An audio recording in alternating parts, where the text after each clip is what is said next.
In this Future Cities Africa episode, we dive into an illuminating report on the promising development of green hydrogen industries within Namakwa District Municipality. The discussion centers on how this emerging sector could transform the local economy and landscape, addressing both the significant potential benefits and the complex challenges faced. My guest today is Dr. Thina Nzo, currently a program manager for the local government program at the Public Affairs Research Institute. Thina, welcome. Can you elaborate on the specific challenges faced by rural municipalities in the Namakwa district and Richtersveld in transitioning into green and industrial frontiers, particularly concerning socio-demographic factors, available skills, and economic conditions? As we know that currently we are sitting with a policy framework that talks to the climate change and also transitioning into the just energy transition. So in the Northern Cape particularly, there have been many green energy projects which are related to your solars, your wind turbines that have been supporting the energy generation into the Eskom grid. So just recently, the Northern Cape has expanded its renewable energy projects, which fall under the Independent Power Producers policy framework. And they have now started to do some research around the development of green hydrogen. So Namakwa District Municipality in the Northern Cape has been identified as the key geographic area where green hydrogen will be produced and it will be exported to the global north. So Namakwa District Municipality obviously is a rural municipality. It's in the hinterlands of what I call the margins of the state. It's quite a huge geographic area that is characterized, by scattered settlements, low population densities, sinuous topographies, particularly the fact that it's a very dry area. It's quite deserty in its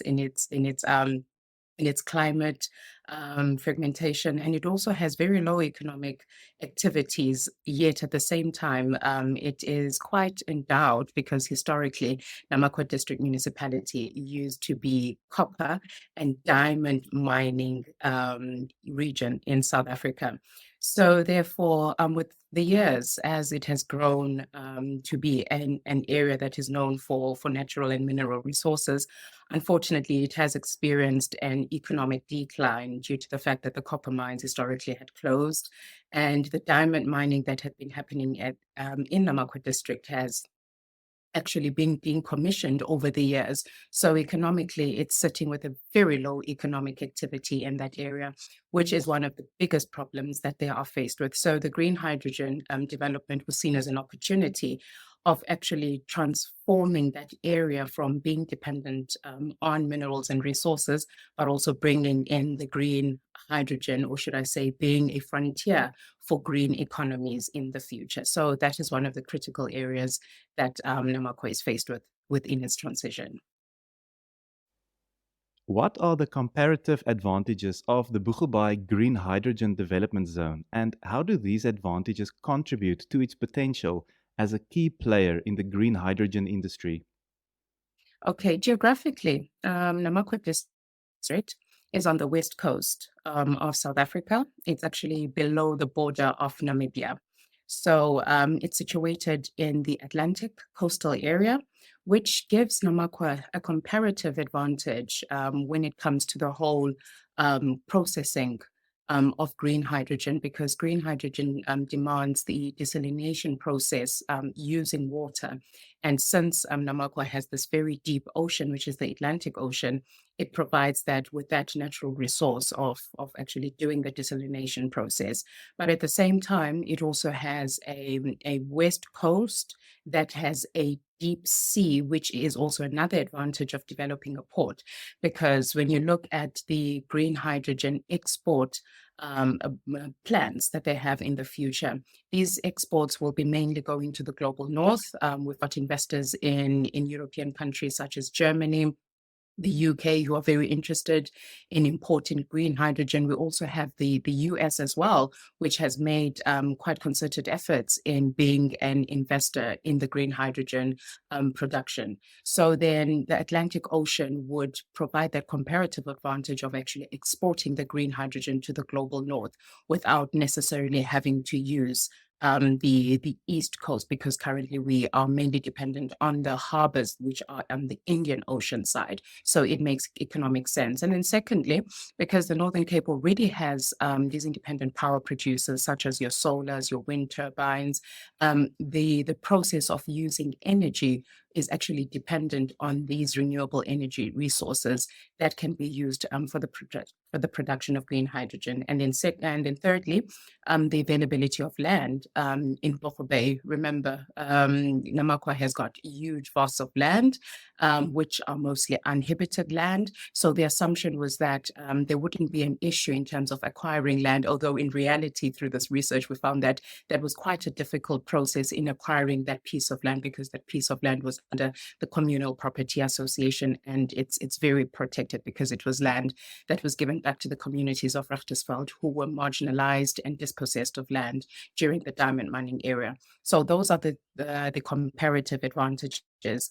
And lastly, the fourth comparative advantage is that it actually contributes towards the process of transitioning from the diamond mining community and bringing in new skills for those local communities who are socially and economically deprived, of which that is a little bit of a challenge in Namakwa District, because if you look at the demographics and the skill sets, unfortunately, Namakwa, although it has a very low population of close to 29,000, but at the same time, when you look at the Richtersveld local municipality, where the green hydrogen development is going to be developed, that population is sitting around 12,000 people.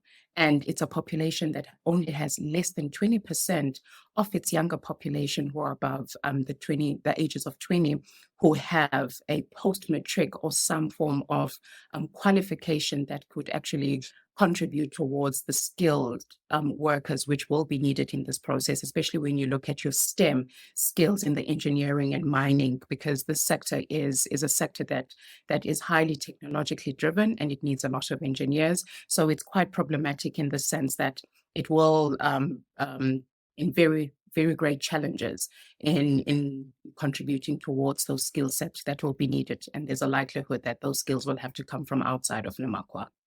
Do you foresee opportunities for infrastructure development from the scale of this project or the potential of it? A new port, a new railway, can this give it momentum?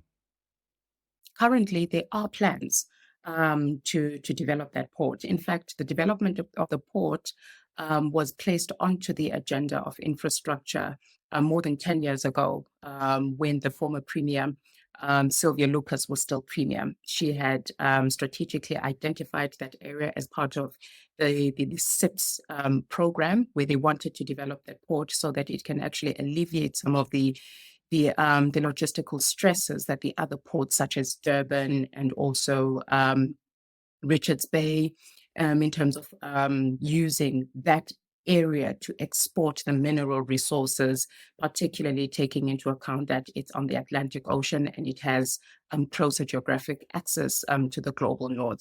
So it had been sitting on the plans for more than 10 years, but now since the green hydrogen development has really gained momentum, so that plan is really now moving faster, because out of the green hydrogen economic zone plans, there is a port that has been earmarked for that area, and also your feasibility studies as well are being conducted in that sense. And Transnet is also coming in again with the revitalization of the railway, especially when it comes to the linkages with other provinces in terms of logistically making the mineral resources available to go into the other regions, for example, like in the Western Cape and the Eastern Cape, and also KZN. So there are those plans to revitalize that infrastructure, of course, bringing in an opportunity that in the future, more jobs, especially in the construction industry, would be made available to that region, and it would actually boost the economy.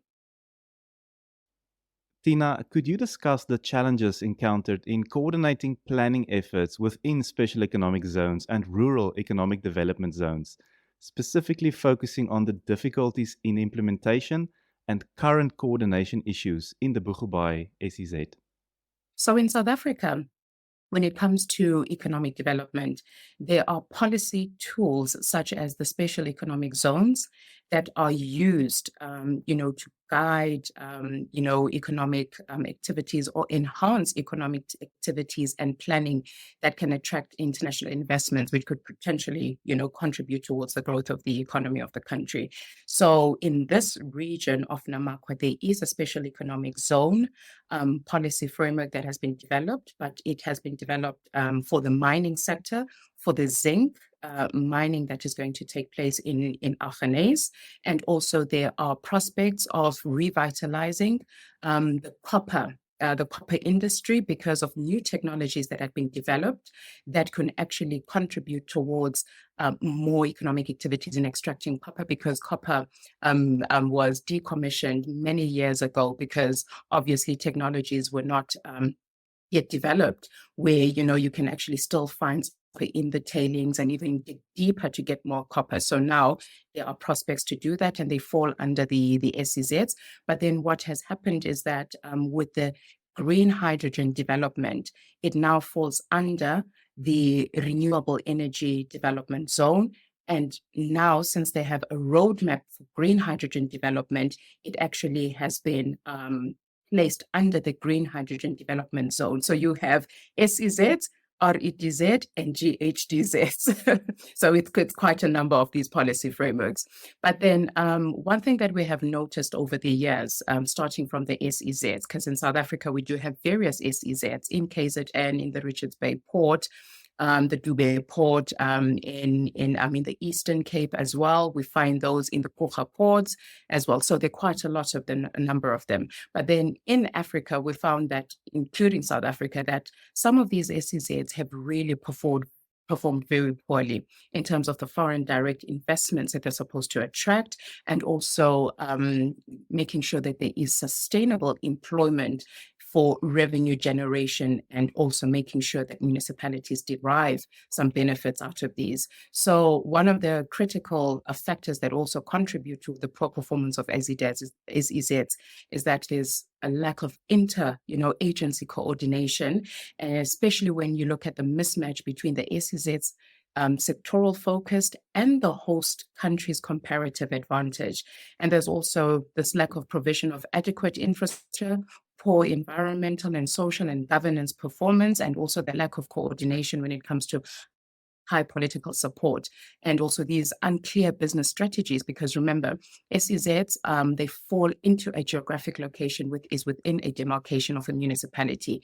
This requires a municipality to make adaptations in their local economic development policies that will integrate this development that needs to take place. So those are one of the challenges that SEZs have faced in South Africa, and therefore it begs the question in terms of how will then the renewable energy development zones and the green hydrogen development zones, progressively make, the required change that is needed for a geographic municipality such as Namakwa to become more economically viable and sustainable. What insights can you provide regarding municipal functions, expenditure trends, and revenue generation in the Namakwa District Municipality and Richtersveld Local Municipality, particularly in relation to infrastructure development within the SEZ and municipal planning capacity? Now, we need to remember that this kind of development is a strategic economic development agenda that fits into the climate change and also the just energy transition.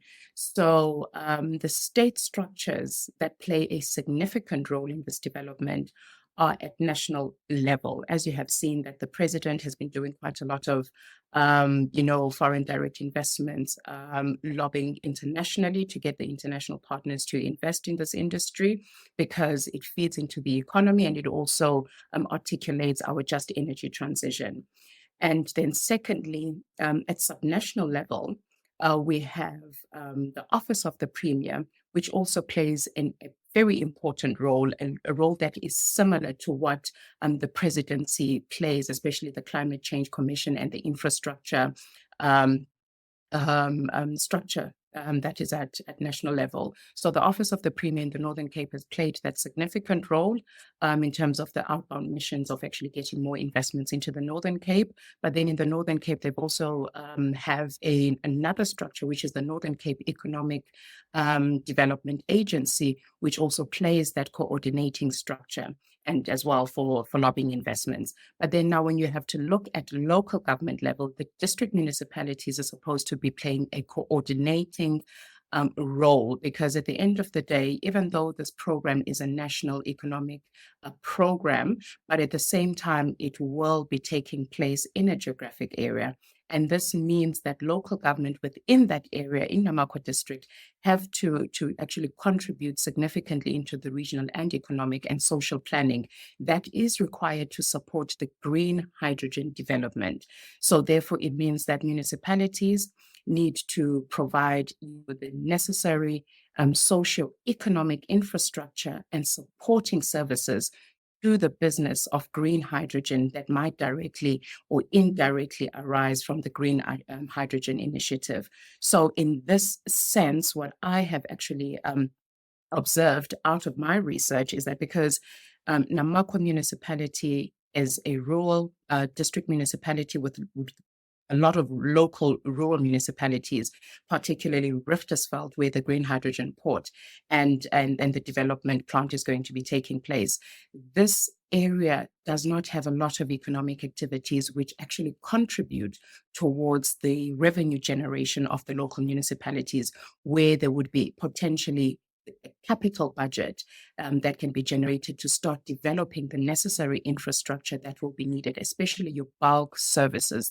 That will be your water, your electricity, your sanitation infrastructure that will be needed, because there's a projection that by 2035, the population in Namakwa District would have been sitting at 75,000 people. Right now, they are sitting at 29,000, but imagine 75,000 people in the whole district, and most of those individuals who would be attracted to come into the district to work in industrial economy will be located in Richtersveld with a very small population of 12,000 people. And currently Richtersveld, if you have to look at its finances, it is highly dependent on the national government transfers.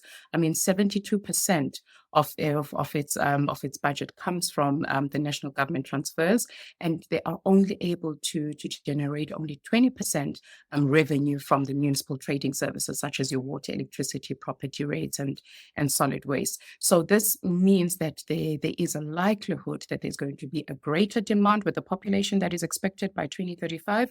There'll be a greater demand for both social and economic infrastructure due to the influx of the migration of labor into that area, which will have a spillover in these economic activities.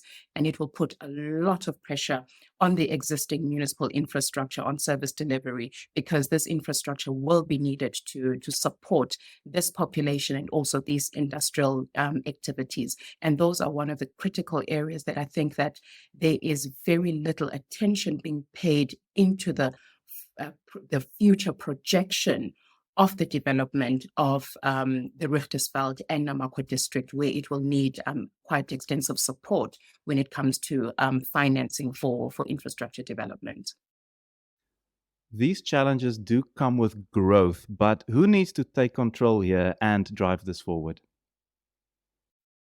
I mean, under the district development model, the district development model provides, district municipalities with a coordination function, especially when it comes to the intergovernmental relations, because there are some functions that the district municipality doesn't have when it comes to their roles and responsibilities. For example, the development of housing, they are highly dependent on provincial and national government, the Department of Human Settlement, to provide them with support.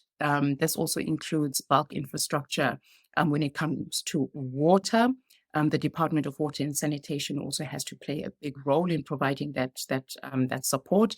And we also have municipal infrastructure aid agency, for example, which is supposed to provide the technical support to district municipalities that can offer the necessary infrastructure planning and also lobbying for more resources. But then at the present moment, the district municipality, unfortunately, does not have that capacity to do the future projections. And I think it mainly comes from the fact that, this development is moving at a very, very quick pace. And there isn't a lot of engagements, thorough engagements, to say that as much as we are quickly moving into this area as national government with bringing in these investments and plans, but what are the needs of this area? And how can we start thinking about the ways in which we can provide the necessary fiscal, technical planning, capacity support to this area. So therefore, you find that the district municipality is being left behind, but having to adopt this development, because in South Africa, we still have a path dependency of a very top-down approach when it comes to development planning. So I think that the district municipality is supposed to be leading this, but because it's a very top-down approach and they are just recipients of this development, they don't have enough room to voice their concerns, their local infrastructure and development concerns that can have a negative effect or unintended consequences for them in the future. Thina, in closing, how has public participation been assessed in the development of green hydrogen projects within the Namakwa District Municipality? And what strategies are being employed to ensure inclusive and integrated community engagement? Additionally, could you discuss any examples of exclusionary government participation practices and their impacts on inclusive development in the just energy transition? As we know that in South Africa, we've got a white paper on local government and the Batupile principles, which are the foundational frameworks that guide public participation in any form of development that is going to happen at a locality.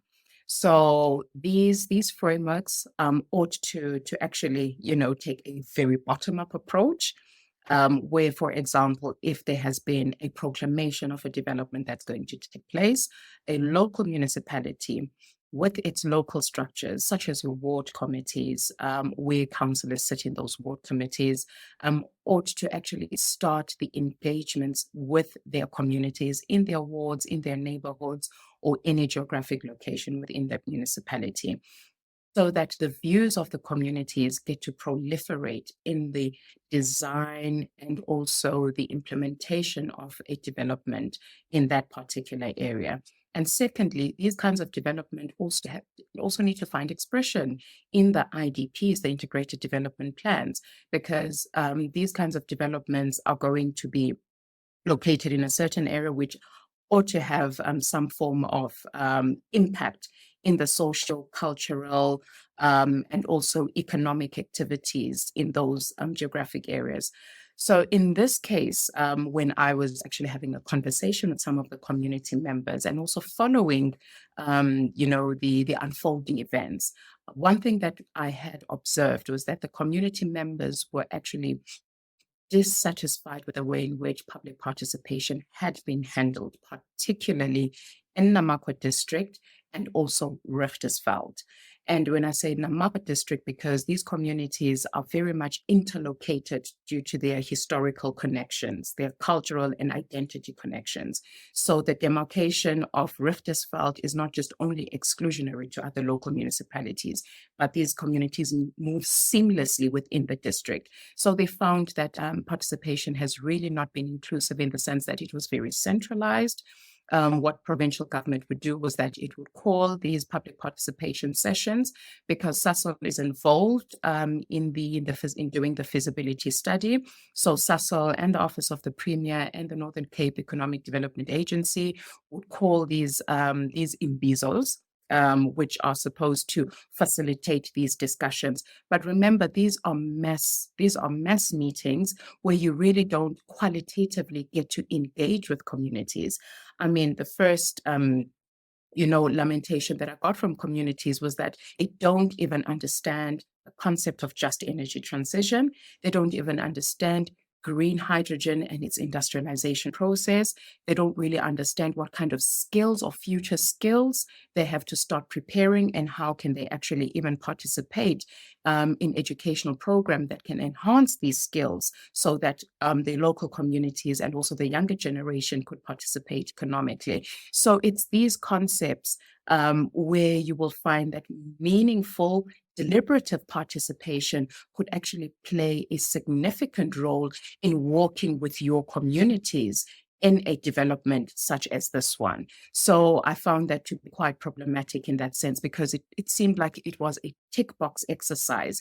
And then secondly, with the conflicts that had arisen about the acquisition of land at Bochobey, because that is land that belongs to a community property association, because it was land that was given back to the Richtersveld community after the land claim from Alexco diamond mining. So therefore, that land, communities feel very much insecure that they don't want to start giving away land that they just recently acquired post 1994 back to another industrial activity that really doesn't show like substantial beneficiation and ownership into the way in which these economic activities are going to unfold.